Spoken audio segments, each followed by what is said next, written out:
Poukoumel FM, dans un instant, le journal.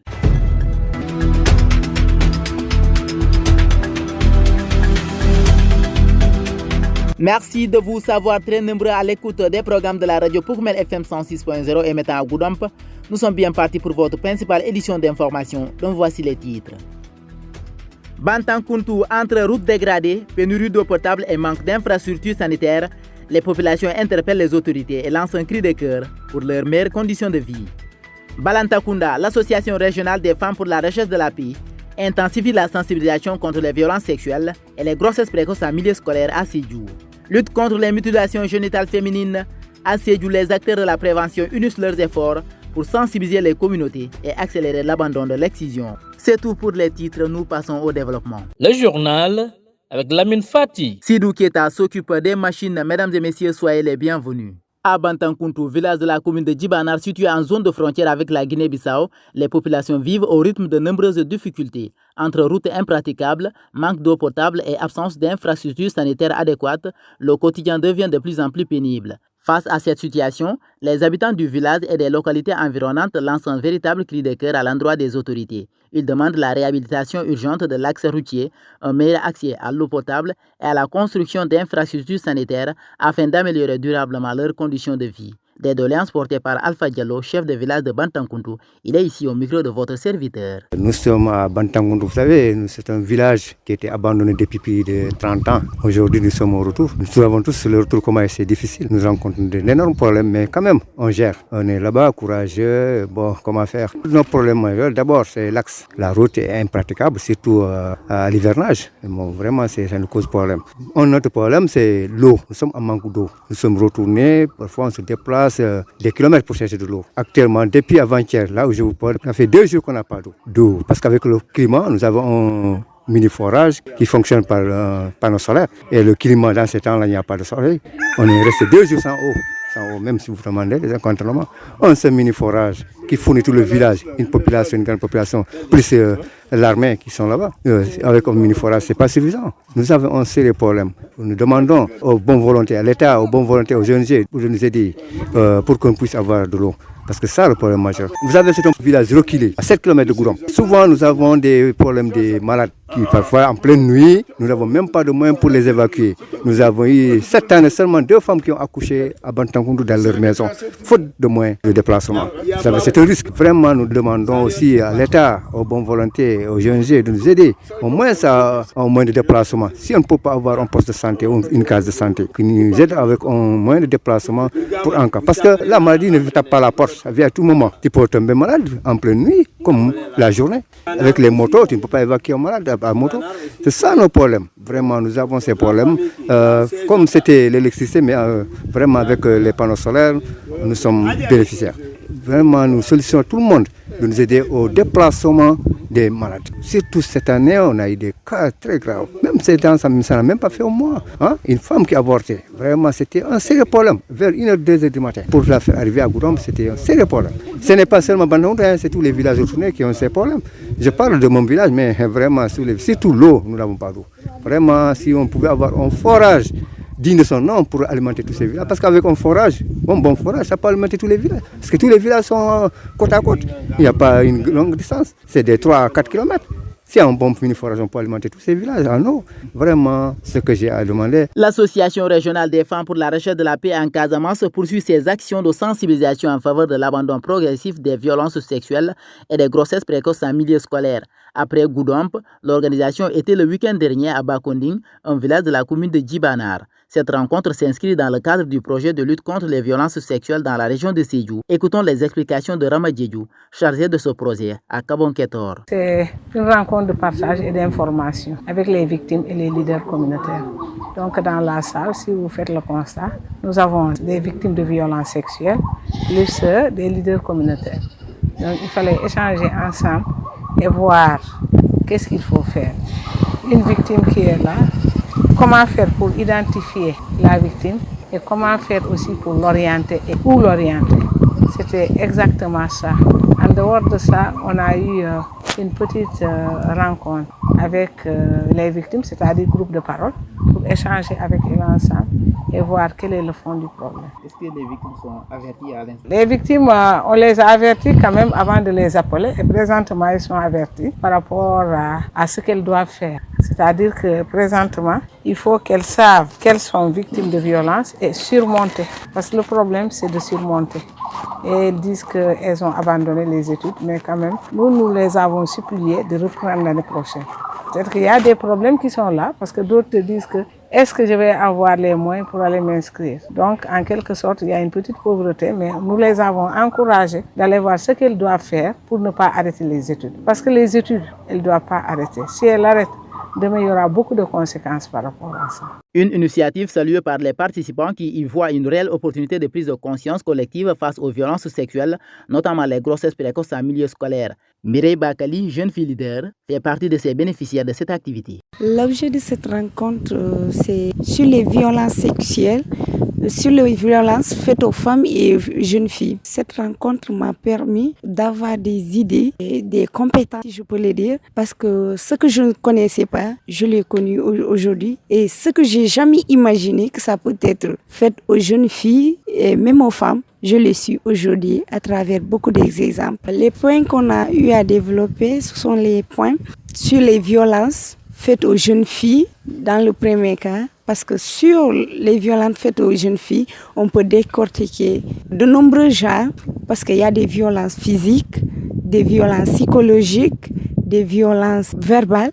Alors, en tant que jeune acteur, au sortir de cette rencontre ici, qu'est-ce que tu vas dire à tes amis jeunes filles? Je vais essayer de les mobiliser d'abord, de les dire ce que j'ai entendu sur la rencontre. Après, parce qu'il y a des gens qui ont subi ce genre de violence, mais qui ont peur de s'exprimer en pensant que c'est pas bon ou bien on va les expulser de la société. Je vous le disais dans les titres, tolérance zéro contre les mutilations génitales féminines.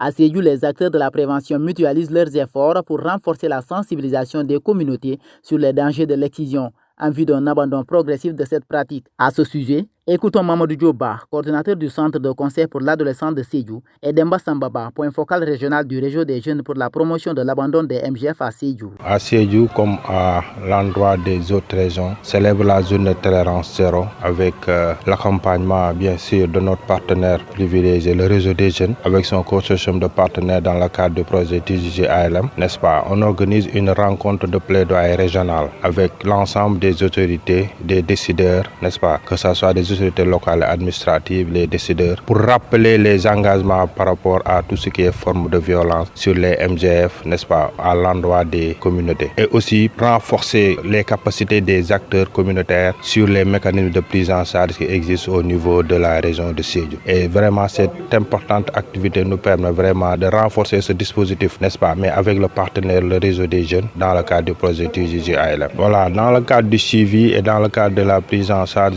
des victimes, n'est-ce pas, il y a lieu de renforcer vraiment les dispositifs de prise en charge au niveau de la région de Sédhiou. Vous savez, Sédhiou n'a pas de centre d'accueil au niveau régional, donc c'est le lieu vraiment de renforcer ce plaidoyer auprès de nos décideurs, auprès des autorités locales comme administratives, que Sédhiou a besoin vraiment d'avoir un centre digne de ce nom pour permettre de prendre correctement, en tout cas, toutes ces femmes, toutes ces filles victimes de violences par rapport à tout ce qui est mutilation génitale féminine. Donc rappeler l'engagement que Sédhiou aussi a besoin d'acteurs communautaires dynamiques, capacités, pour rappeler aux ONG, aux autres acteurs de renforcer davantage ce dispositif d'accompagnement, de prise en charge pour permettre à ces acteurs communautaires d'être beaucoup plus aptes à parler de ces problèmes au niveau des communautés. Je l'ai dit tout à l'heure, ce qui est important, c'est de permettre à nos acteurs qui sont sur le terrain, n'est-ce pas, que ce soit au niveau des départements, que ce soit au niveau régional, d'avoir un dispositif très huilé, d'avoir une synergie d'action pour combattre tous ces problèmes-là.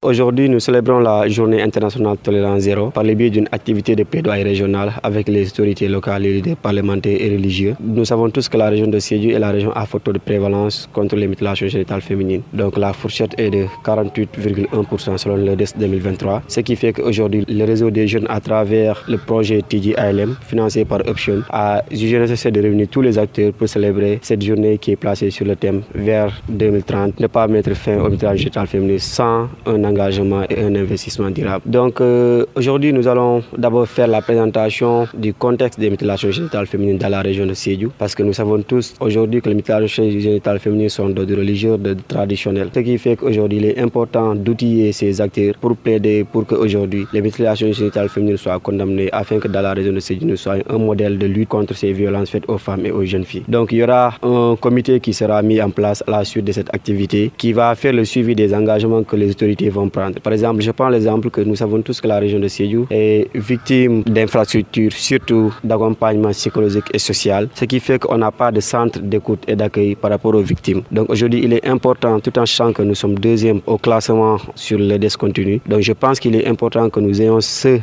infrastructure qui sera important pour accompagner les victimes, mais aussi à contribuer à leur insertion sociale dans la région de Sédhiou. Donc à travers l'ancrage communautaire que le réseau a, avec les dispositifs que nous avons au niveau des départements, et la collaboration que nous avons avec les différentes autorités. Donc nous savons tous qu'aujourd'hui les bailleurs commencent à se retirer dans certaines thématiques. Mais n'empêche, nous avons des autorités engagées qui sont sensibles aux questions de santé, aux questions de genre dans leur communauté. Donc je pense que nous aujourd'hui, l'idée en est raison pour laquelle les thèmes même n'ont pas d'investissement durable et d'engagement des autorités. Ce qui fera que nous aurons des autorités qui vont intégrer, par exemple, on sait qu'avec le document stratégique du Sénégal, la Sénégal Vision 2050, quand on parle de capital humain sur l'axe 2, on parle de santé de qualité. Donc cette santé de qualité ne peut se faire que quand on passera à une santé curative, à une santé préventive. D'où l'importance est de miser sur la sensibilisation afin d'avoir des comportements sociaux qui sont adaptés à nos coutumes et traditions. Présente à cette activité initiée par le CCA de Sédhiou, en partenariat avec le réseau des jeunes pour la promotion de l'abandon des MGF, la chef du service départemental de la famille et de l'action sociale de Sédhiou a salué l'initiative. Pour Nadia Hongo, cette rencontre constitue une belle occasion de renforcer l'engagement des parties prenantes afin de baisser les indicateurs des mutilations génitales féminines qui s'élèvent à 42,8% dans la région de Sédhiou. Nous l'écoutons. Nous sommes toutes heureuses d'être là aujourd'hui, étant entendu que le 6 février est la journée internationale pour la lutte contre les mutilations génitales féminines. Quand on a reçu l'invitation, on a sauté là-dessus pour venir ensemble voir d'abord, il l'a dit tantôt, il y avait des recommandations qui ont été faites, des solutions qui étaient proposées par rapport à ça que les autorités avaient prises pour réitérer ces propos et demander à chacun en ce qui le concerne, d'être encore beaucoup plus opérationnel parce que nous sommes considérés comme la deuxième région avec 42,8% de victimes. Donc ici, je pense que les solutions doivent être doubles. Tout le monde doit se mettre, on doit lutter en parfaite synergie et c'est en ce moment-là que je félicite mon frère, le coordinateur des jeunes qui est là, à ma droite et qui, avec le programme TGIL, je pense, voilà, ils sont là et à chaque fois que de besoin, ils sont sur le terrain pour sensibiliser, pour informer, mais surtout pour accompagner, essayer d'accompagner les jeunes par rapport à ce fléau qui gangrène notre région. À chaque fois qu'on fait les statistiques, on est un peu dessus par rapport au pourcentage qui diminue, mais très peu, malgré tous les efforts qui sont faits dans la région. Je pense que M. Diobba a fait un excellent travail là-dessus, en formant des jeunes filles leaders, en faisant la promotion de la masculinité positive, parce qu'on sait que pour arriver vraiment à éradiquer ça, il faudrait que les jeunes prennent le flambeau. Et lui, il a misé sur les jeunes, il a mis le paquet sur les jeunes. C'est en les informant que ceux-là peuvent aller dans les quartiers, autour du thé, dans les forats, essayer de sensibiliser les jeunes. Et en ce moment, simplement, nous aurons peut-être, le pourcentage va diminuer, étant entendu que ces jeunes d'aujourd'hui seront les parents de demain. Je pense que la plupart des filles et des jeunes garçons qui fréquentent ce centre n'exciseront pas leurs enfants, auront un droit de regard et seront des gens qui vont alerter la population chaque fois que de besoin pour que jamais plus que ça cesse. C'est difficile, mais ils sont en train de faire un excellent travail pour la sensibilisation, les organes qui sont là, les ONG, les projets, les programmes, tout le monde ensemble, ils sont en train de travailler là-dessus pour que les gens puissent parler. La dénonciation, que la dénonciation soit un sacerdoce pour tout le monde. Vous écoutez les informations sur Poukoumel FM, la 106.0. À Maka, village situé dans la commune de Kolibantan, vous êtes à l'écoute de Poukoumel FM, la 106.0. Dans un instant, direction les stades. Poukoumel FM, le journal des sports.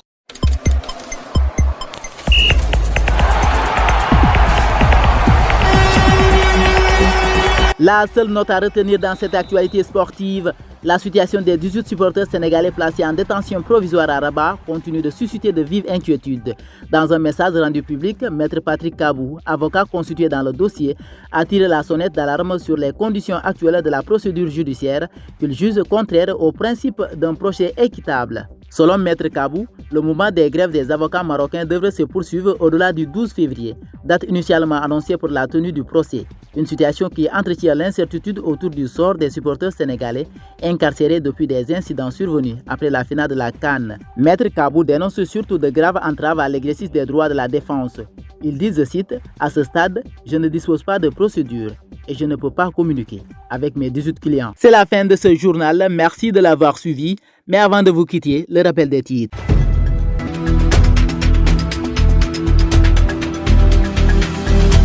Bantankountou entre routes dégradées, pénurie d'eau potable et manque d'infrastructures sanitaires, les populations interpellent les autorités et lancent un cri de cœur pour de meilleures conditions de vie. Balantacounda, l'association régionale des femmes pour la recherche de la paix, intensifie la sensibilisation contre les violences sexuelles et les grossesses précoces en milieu scolaire à Sédhiou. Lutte contre les mutilations génitales féminines. À Sédhiou, les acteurs de la prévention unissent leurs efforts pour sensibiliser les communautés et accélérer l'abandon de l'excision. Le résumé de l'actualité sportive a complété cette présente édition d'informations mise en onde par Sidou Keta. À la présentation, Lamine Fati. Merci à vous, chers éditeurs, pour l'écoute attentive. Mais surtout, gardez fièrement l'écoute. Le journal en langue mandingue, c'est dans un instant.